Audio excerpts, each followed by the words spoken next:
So, mao na ni siyang kuan finished dish nato kaning naluto na gyud siya and nanay design. Hello everyone, this is Allen Mandagyo, your chef for today. So, ato ang luton karon nga dish kay ginatawag siya nga banana heart fried. So, ginatawag siya banana heart fried kay puso ato ang gamiton dito. Then, before that, ako ang introduce sa inyo ang ato ang utensils o ingredients nga atong gamiton sa pagluto sa kaning nga dish. So, first, natay butane.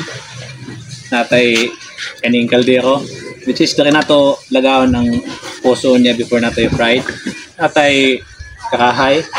Ang ingredient nato natay kuan kaning crispy fry maning gamiton nato na itlog wa kabok, then magic sarap, oil, and of course ang puso sa saging. So first step nga atong buhaton is of course panitan nato ning puso. Kao nato tong color white gud sa sulod kay mo toy ko na nato lagaw nato. So ingani ang pagtanggal no pagpanit para napud siya kuan kanang sa tawagan ni design. Yun. Kay para kuan para dili siya kalat no. Dili na mo dagan nato ang kuan basura. Awa.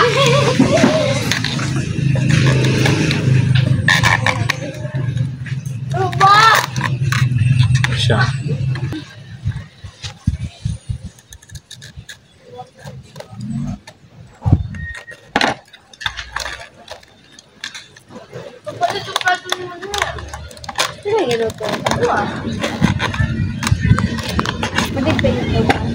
Kay basura guys oh. Kanilang yun. Kaon nato ning i-slice kay para malaga na nato. So sa pag-slice sana lang circle. Nakita ko ba ang dalawang mata? Iturugan ko guys. Igutom na ko. This? Basta mo gamit og tubig, nato ni hugasan kay limpyo man eh. Ay, limpyo. After nato may slice ning kuan, puso. Takon na nato ning kuan kaning kaldero kay. Ato sa ning lagaw ning kuan kaning puso para umok lang siya tapos mawala tong upload niya. Kaon kay mo kag naluto naman nato ang kuan, gilaga nga puso. So ato na ning kuan i-transfer sa kuan kaya sa tupper. Kaya to ning i-mash. Tugmo ko nato ni para mo umok siya.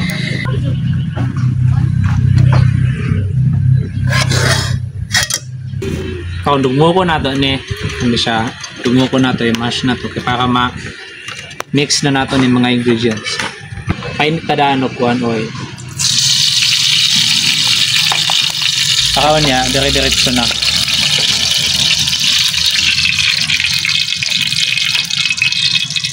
Yan atong ibutang ng itlog.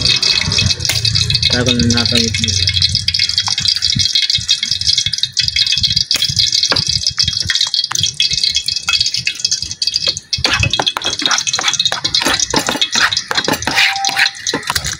Magic sarap.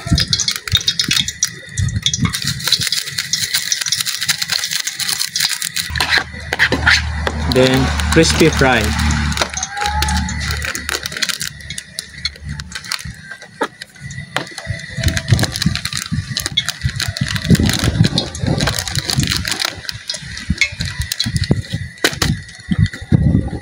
Mix lang nato.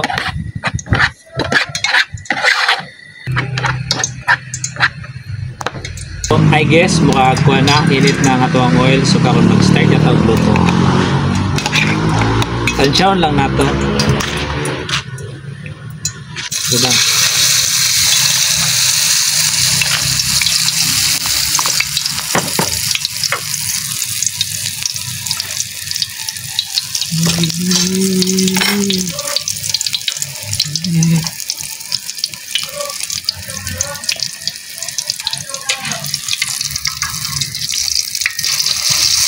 Balik saron.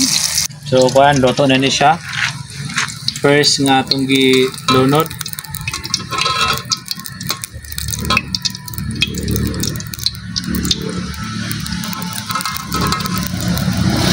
Wow!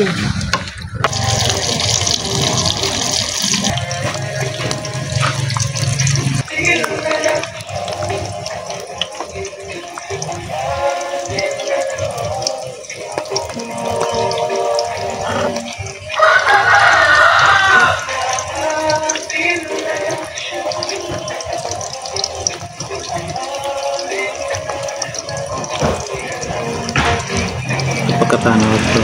Kita.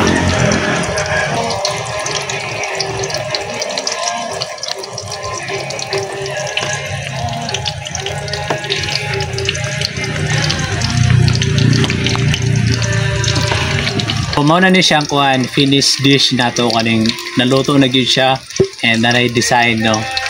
So ingon na nilang kasimple ang atuang kuhan, ang atuang dish karon.